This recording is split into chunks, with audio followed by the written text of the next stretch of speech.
Selamat pagi Ibu Lila dan teman-teman. Perkenalkan, nama saya Muhammad Fajir Al-Kafi, perwakilan dari kelompok 12. Pada kesempatan kali ini, saya akan membedah sebuah metode yang menjadi nyawa di balik aplikasi-aplikasi modern saat ini, yaitu model pengembangan agile.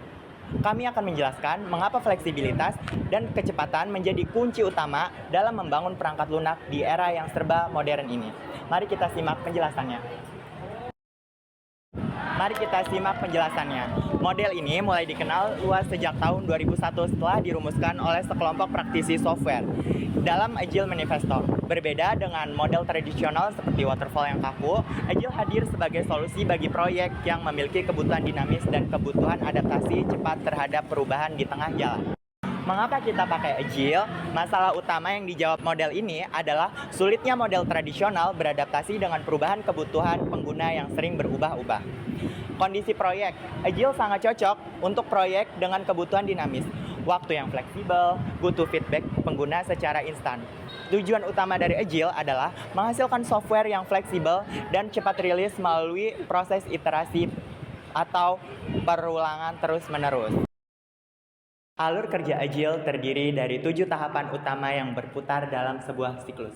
Nah, ini adalah siklus alur kerja Agile ya teman-teman. Yang pertama ada rekrutmen. Rekrutmen adalah mengumpulkan kebutuhan awal user menjadi daftar fitur atau backlog. Nah, yang kedua ada planning. Planning itu menentukan prioritas fitur yang akan dikerjakan dalam sebuah periode yang disebut sprint. Nah, yang ketiga ada development. Development adalah tim melakukan coding ulang atau coding fitur tersebut. Nah, yang keempat adalah testing. Testing yaitu pengujian untuk menemukan bug. Selanjutnya ada review, yaitu adalah mengevaluasi hasil kerja bersama user untuk mendapatkan feedback.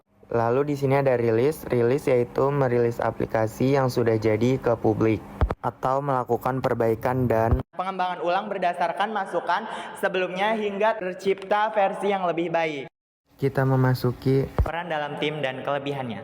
Dalam Agile, kolaborasi tim sangatlah krusial. Peran utamanya yaitu meliputi sistem analis, yaitu menganalisis kebutuhan user, dan developer dan tester fokus pada coding dan kualitas aplikasi. Kita masuk ke project dan manager. Project dan manager adalah mengatur jadwal sprint. Dan yang terakhir yaitu user atau klien, wajib aktif memberikan feedback. Kelebihannya apa sih? Kelebihannya adalah sangat fleksibel dan user terlibat langsung. Namun, Agile juga memiliki kekurangannya. Kekurangannya adalah dokumentasi seringkali kurang detail dan menuntut kedisiplinan serta komunikasi tim yang sangat intens. Kita masuk ke studi kasus. Kita ambil studi kasus aplikasi ojek online. Mari kita lihat contoh nyatanya pada aplikasi ojek online. Aplikasi ini harus sering diupdate fiturnya agar tetap stabil dan kompetitif.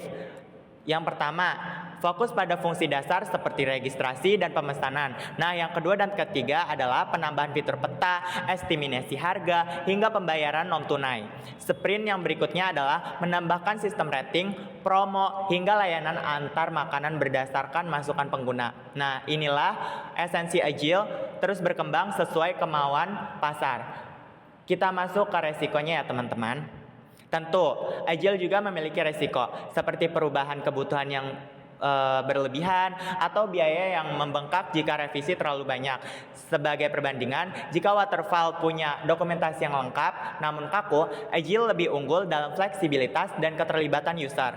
Kesimpulannya adalah Agile adalah pilihan terbaik untuk proyek skala kecil hingga menengah yang dinamis seperti aplikasi web dan mobile saat ini. Sekian presentasi dari saya. Apabila ada kekurangan, mohon maaf. Jika ada saran atau pertanyaan bisa tulis di kolom komentar ya teman-teman. Terima kasih. Wassalamualaikum warahmatullahi wabarakatuh.